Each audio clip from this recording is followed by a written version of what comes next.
इस खेत के हर एक कोने में आग लगा दूं मैं तो 5 मिनट में जल जाएगा वो, है ना। वैसे ही देश में अंबेडकर, साहू, फूले की विचारधारा की क्रांति अगर लाना है तो हर जगह, हर संगठन, मान लो मेरे डॉक्टर अंबेडकर राष्ट्रीय और संघ राष्ट्रीय अध्यक्ष, जहां मैं नहीं पहुंच पा रहा हूं अन्य संगठन तो पहुंच पा रहा है जहां पर विचारधारा फैला रहा है, लेकिन उसकी पार्टी नहीं होना चाहिए, है ना। संगठन है, जिस तरह से पूरा एक खेत जल जाता है 5 मिनट में, वैसे ही सभी संगठन मिलकर देश में विचारधारा क्रांति फैला रहे हैं। लेकिन अगर आपने पार्टी बना लिया, मैं आपको एक छोटा सा उदाहरण दे दूं आपको। आरएसएस जानते हैं सभी लोग, आरएसएस नाम सुना है ना। आप बताओ वो किस पार्टी को सपोर्ट करता है? बीजेपी को। आरएसएस के अंदर बहुत सारे संगठन है, दुर्गा वाहिनी, विश्व हिंदू परिषद, है ना, और बहुत सारे संगठन है उसके अंदर। सब संगठनों को उन्होंने मिला लिया और वोट किसको डालते हैं? बीजेपी को।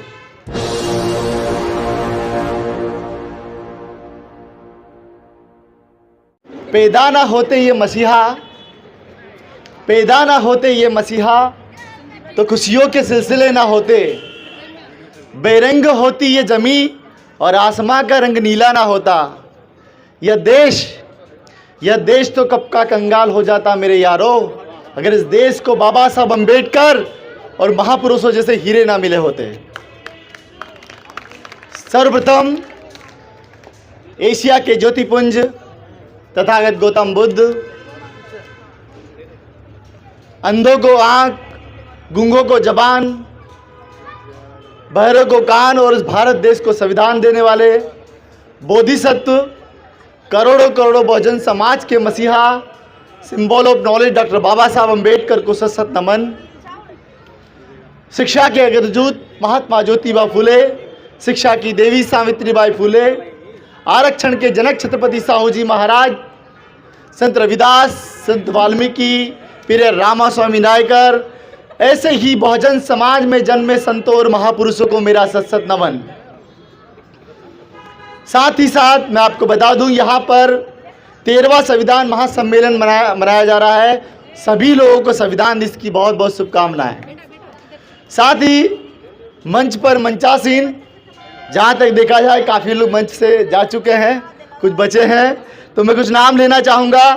सम्मानीय प्रोफेसर राम कुमार साहब, नरेश नागवंशी जी, सुरेश गहलोत, कुलदीप सिंह जी, संदीप टाक जी, और जो है तथागत ज्ञान प्रचार कल्याण समिति, समवैचारिक फूले अम्बेडकर साहू समिति मंच के सभी लोग, उनके अध्यक्ष सम्मानीय हरेंद्र करोड़ा जी और उनकी टीम, जय किशन सिरसवाल सर, इंजीनियर संदीप जी, और जो है प्रेमजीत जी, ऐसे सभी जो भी है इस समिति के जो लोग हैं, उन्होंने इतना सुंदर और इतना भव्य प्रोग्राम दिया। आप लोगों को पता है किसी भी प्रोग्राम को करने के लिए कितने कड़ा संघर्ष और कितनी मेहनत की ज़रूरत पड़ती है। मैं पिछले 1 महीने से देख रहा हूँ व्हाट्सएप पे इन लोगों ने गांव-गांव जाकर बड़ी कड़ी मेहनत करके काफ़ी मेहनत किया और आप लोगों को यहाँ पर इकट्ठा किया। और जब जहाँ की भीड़ देखी मैंने, दिल को बहुत तकलीफ भी हुई कि बाबा साहब अंबेडकर ने हमें अधिकार तो दिए, लेकिन उन अधिकारों को हम बचा नहीं पा रहे, क्योंकि हमें फ्री में मिले वो अधिकार। आज अगर उन अधिकारों का मूल्य हम चुकाए होते तो शायद हम उसकी कीमत को समझते। एक पत्रकार ने कहा था, शायद आपने न्यूज़ में सुना भी होगा, कि एक डॉक्टर बाबा साहब अंबेडकर जिन्होंने भारत देश को संविधान दिया, और वही बाबा साहब अंबेडकर केवल एक जिन्होंने हमें आरक्षण दिया। लेकिन बड़े दुख के साथ कहने में आता है कि वो करोड़ों करोड़ों बहुजन समाज के लोग भी मिलकर भारत देश का संविधान और आरक्षण नहीं बचा पा रहे हैं। ये बहुत ही दुख की बात है। बाबा साहब अंबेडकर ने कहा था, जब तक संविधान जिंदा है तब तक मैं जिंदा हूं, जिस दिन संविधान खत्म हो गया उस दिन मैं जिंदा नहीं रहूंगा। तो क्या आप लोग भारत देश के संविधान को बचाने के लिए तत्पर हैं? काफ़ी लोग आए, यहाँ पर भीड़ आकर चली गई। मैं एक छोटी सी कहानी सुनाना चाहूँगा, शायद आप सुनना चाहो तो, क्योंकि बोर हो गए सुनते सुनते, तो कहानी के द्वारा सुनोगे। तथागत गौतम बुद्ध जय बुद्ध के विचार प्रकट करने के लिए जब बहुत विशाल सभा में आए तो वहाँ पर देखा कि बहुत लाखों की संख्या में भीड़ इकट्ठी थी। वहाँ पर उन्होंने देखा, बुद्ध ने देखा चारों तरफ और वो चले गए। अगले दिन फिर आए वो, उनमें से कुछ लोग चले गए। जो लाखों की संख्या थी वो हजारों में तब्दील हो गई। तथागत गौतम बुद्ध आए, दूसरे दिन उन्होंने फिर देखा, दूसरे दिन फिर वो चले गए बिना उपदेश दिए। पहले दिन भी बिना उपदेश दिए और दूसरे दिन भी बिना उपदेश दिए चले गए। तीसरे दिन फिर आए, कुछ हजारों की संख्या में लोग वहाँ पर एकत्रित थे। तीसरे दिन भी तथागत बुद्ध ने कोई प्रवचन दिए या कोई बुद्ध विचार व्यक्त प्रकट किए, वापस चले गए। जब चौथे दिन आए तो कुछ 100-150 लोग इकट्ठे वहाँ पर मिले होंगे। जब बुद्ध तथागत गौतम बुद्ध जी ने वहाँ पर अपने विचार प्रकट करने लगे तो उस दौरान एक बौद्धिस्ट विचार का व्यक्ति वहाँ पर आया और तथागत गौतम बुद्ध जी से पूछा कि आप जब लाखों की संख्या में लोग थे तब आपने अपने विचार प्रकट क्यों नहीं किए? बहुत लोगों के बीच जा सकते थे विचार। तो तथागत गौतम बुद्ध ने कहा कि मुझे भीड़ की जरूरत नहीं है, मुझे कुछ चंद हीरो की जरूरत है जो समाज में चेतना और समाज में क्रांति पैदा कर सके। तो ये वो जो अंत तक बैठे हैं, शायद चंद हीरे आप लोग ही हो। तो मैं आप सभी लोगों के लिए एक बार जोरदार तालियां। और कहते हैं ना कि किसी भी प्रोग्राम की शोभा बढ़ाने के लिए जो श्रोतागण होते हैं, अगर आप नहीं हो तो इस प्रोग्राम की कोई शोभा नहीं है। उसी के साथ में मैं टॉपिक पर ही बोलना चाहूँगा। इनका जो अंतिम टॉपिक है, एक उद्देश्य, एक विचारधारा, समाज निर्माण, बुद्धिजीवी वर्ग तथा विद्यार्थी वर्ग, युवाओं में कार्यकर्ता व संगठन समर्पण भाव पैदा करने से समाज में सभी समस्याओं का समाधान संभव है। बाबा साहब अम्बेडकर के 3 वचन आप सब जानते हैं शायद।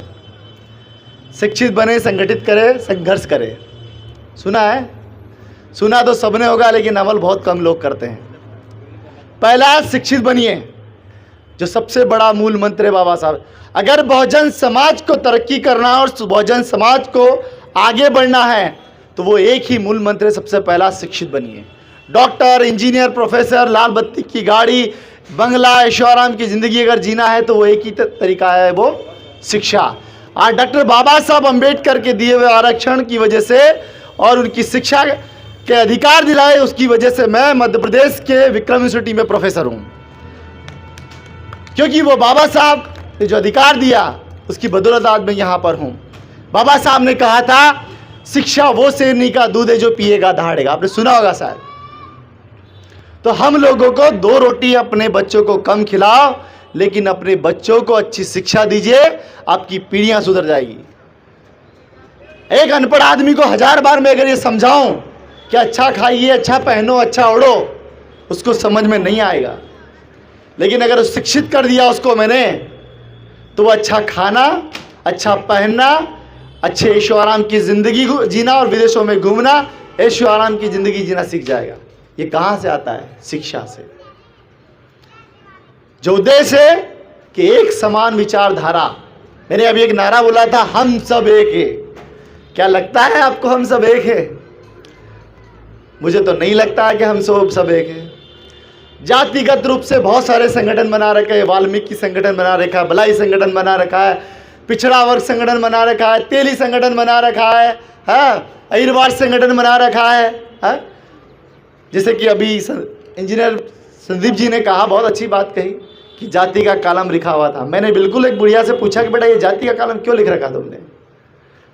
बोले जब अम्बेडकर विचारधारा बाबा साहब की बात करते हैं, डॉक्टर बाबा साहब अम्बेडकर ने किसी एक जाति विशेष वर्ग के लिए काम नहीं किया था। डॉक्टर बाबा साहब अम्बेडकर ने SC ST OBC और माइनॉरिटी के लिए काम किया और जनरल के लिए भी काम किया। ऐसा नहीं है आज महिलाओं को जो मैटरनिटी लीव मिलती है, क्या जनरल की महिलाओं को नहीं मिलती है? बाबा साहब ने रिजर्व बैंक की स्थापना की, क्या केवल SC ST OBC माइनॉरिटी के लिए की थी? क्या बाबा साहब ने हर वर्ग के लिए किया है, लेकिन ज़्यादा से ज़्यादा उन्होंने Bahujan Samaj SC ST OBC और माइनॉरिटी के प्रति जो अन्याय अत्याचार हुए उसकी पीड़ा को देखते हुए उनके अधिकारों के लिए लड़ाई लड़ी, इसलिए उन्हें दलित नेता कहा जाता है? तो मैं आप एक होने की बात करता हूं भाई। जब आप लोग कई छोटे छोटे जातिगत संगठन से अगर बिखरे हुए हैं अगर हम बाबा साहब ने इन जातियों के बारे में नहीं, उन्होंने SC ST OBC माइनॉरिटी की बात करी है और हम स्पेशली जातियों की बात करेंगे, मैं तो वाल्मीकि हूँ, मैं चमार हूँ, मैं बलई हूँ, तो भाई साहब आप अम्बेडकरवादी नहीं हो बिल्कुल भी, क्योंकि आप जातिगत बात कर रहे हो। यहाँ तो बड़ी बड़ी मंचों से बात करोगे कि हम एक है, और जब कोई वोट देने की बात होगी तो वाल्मीकि समाज का खड़ा हुआ उसको डालना है, आप वहाँ जातिगत आ जाते हो, तो कितनी गंदी बात है। आप कैसे एक हो गए? आप मुझे बताओ, ब्राह्मणों को आप दोष देते हो कि ब्राह्मण हम जातिवाद करता है, उस ब्राह्मण को छोड़ो आप लोग, उससे ज्यादा जातिवाद तो आप खुद ही करते हो। है क्या बलाई चमार से शादी करता है, वाल्मीकि बलाई चमार से शादी करता है, क्या आप लोग अंतर्विवाह करते हैं? नहीं कर रहे हो ना। जब आप ही नहीं करते हो तो दूसरों को दोष देने जा रहे हो, रोटी बेटी व्यवहार नहीं कर पा रहे हो। आप है, हम सब एक है। सत्ता की बात करें, कुछ लोगों ने कहा कि राजनीतिक बात ना करें। आप बाबा साहब को मानते हैं, बाबा साहब के विचारों को मानते हैं? बाबा साहब ने ही कहा, मेरे शब्द नहीं है। राजनीतिक सत्ता वो मास्टर चाबी है जिससे दुनिया के हर ताले खोले जा सकते हैं, बाबा साहब ने कहा ना। आप उस बात को नकार रहे हो कि राजनीति की बात मत करो। देश की सत्ता बदलती है और देश के जो नियम बनते हैं ना, वो पार्लियामेंट में बनते हैं, और जब तक आप देश के हुक्मरान नहीं हो तब तक देश में परिवर्तन नहीं ला सकते, आप गुलाम रहोगे। आज अगर मान लो हमारे लोगों के बीच अन्याय अत्याचार हो रहा है, तो वो अगर हमारी सत्ता होती तो क्या इतने अन्याय अत्याचार होते? नहीं होते। तो राजनीतिक सत्ता हासिल करने के लिए मैं बता दूं आपको, देश में हजारों लाखों संगठन होना चाहिए, मैं उसके खिलाफ नहीं हूं। जैसे उदाहरण के लिए मैं आपको बता दूं, मालवा के अंदर या यहां पर भी परवलें जलाई जाती है। परवले बोले तो खेतों को जलाया जाता है, देखा होगा ना आपने, पराली बोलते हैं उसको। खेत के एक कोने में अगर आग लगा दूं मैं, तो शायद उस खेत को जलने में 5 से 10 घंटे लगेंगे, लेकिन इस खेत के हर एक कोने में आग लगा दूं मैं तो 5 मिनट में जल जाएगा वो, है ना। वैसे ही देश में अंबेडकर, साहू, फूले की विचारधारा की क्रांति अगर लाना है तो हर जगह, हर संगठन, मान लो मेरे डॉक्टर अंबेडकर राष्ट्रीय और संघ राष्ट्रीय अध्यक्ष, जहां मैं नहीं पहुंच पा रहा हूं अन्य संगठन तो पहुंच पा रहा है, जहां पर विचारधारा फैला रहा है, लेकिन उसकी पार्टी नहीं होना चाहिए। है ना, संगठन है, जिस तरह से पूरा एक खेत जल जाता है 5 मिनट में, वैसे ही सभी संगठन मिलकर देश में विचारधारा क्रांति फैला रहे हैं। लेकिन अगर आपने पार्टी बना लिया, मैं आपको एक छोटा सा उदाहरण दे दूं आपको। RSS जानते हैं सभी लोग, RSS नाम सुना है ना। आप बताओ वो किस पार्टी को सपोर्ट करता है? बीजेपी को। RSS के अंदर बहुत सारे संगठन है, दुर्गा वाहिनी, विश्व हिंदू परिषद, है ना, और बहुत सारे संगठन है उसके अंदर। सब संगठनों को उन्होंने मिला लिया और वोट किसको डालते हैं? बीजेपी को। आज देश नहीं, दुनिया का सबसे बड़ा संगठन है RSS, और जब वोट डालने की बात आती है तो किसको डालते हैं? बीजेपी। क्या उसकी अन्य पार्टी भी है क्या उनकी? नहीं। लेकिन अब बात करते हैं बहुजन समाज के चंद लोगों की। थोड़ा ज्ञान क्या आ गया, एक संगठन खोल लिया और नई पार्टी बना ली। संगठन खोल लिया गलत नहीं है, अपनी बुद्धि लगाकर नई पार्टी खोल ली।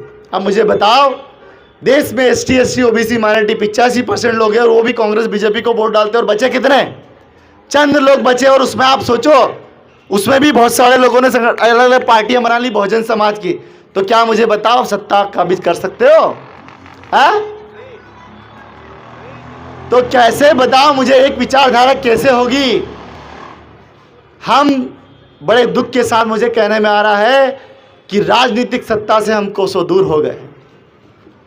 अगर सच में राजनीतिक सत्ता हासिल करना है तो हम लोगों को एकजुट होना पड़ेगा, और उसका एक तरीका मैं बताता हूं आपको। शायद मैं आपके बीच में छोटा हूं, मैं मध्य प्रदेश के अलावा 2010 में मैंने डॉक्टर अंबेडकर राष्ट्रीय संघ की स्थापना की थी। अभी तक मैं करीबन 4,500 वार्ड गांव घूम चुका हूं।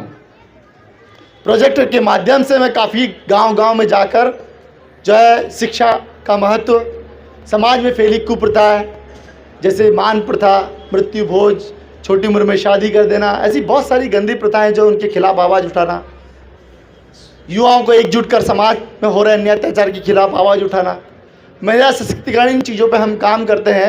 मध्य प्रदेश के मैं 43 जिलों में डॉक्टर अंबेडकर राष्ट्रीय युवा संघ के द्वारा doctor Ambedkar mission academy coaching classes खोल रखी है। डॉक्टर अंबेडकर मिशन हॉस्पिटल है हमारे, जैसे कि डॉक्टर अंबेडकर राष्ट्रीय प्रदेश अध्यक्ष जी ने बताया। तो हम लोगों को कहते ना ज़मीनी स्तर से हमें काम करना पड़ेगा। कहते ना मंच हमें मिल गया तो हम चिल्ला चिल्ला के बोल रहे हैं, खुद का मंच कब खड़ा करोगे, है ना। तो कैसे एकजुट हो सकते हैं? बस 2 मिनट में अपनी बात खत्म करके अपने शब्दों को यही विराम दूंगा क्योंकि काफ़ी समय हो गया है। देखिए, सबसे पहले यूनाइटेड नेशनल बना तो उसके अंदर यूनाइटेड नेशनल, उसमें अंदर 1 से 2 देश जुड़े हुए थे, लेकिन आज करीबन 185 से ज़्यादा देश यूनाइटेड नेशनल में जुड़े हुए हैं।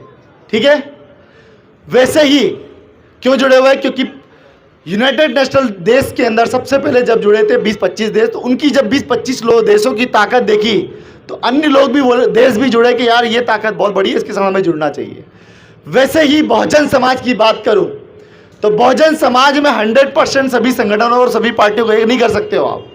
मान लो 100 संगठन है, 100 में से अगर हमने 40 संगठनों को भी एक कर लिया तो वो 40 संगठनों की ताकत इतनी बड़ी होगी और इतनी मजबूत होगी क्यों 40 को देखकर अन्य संगठन भी जुड़ेंगे कि अन्य पार्टियां भी जुड़ेंगे कि नहीं, अगर इससे कट के रहे तो हमारा वर्चस्व और हमारा नामो निशान खत्म हो जाएगा।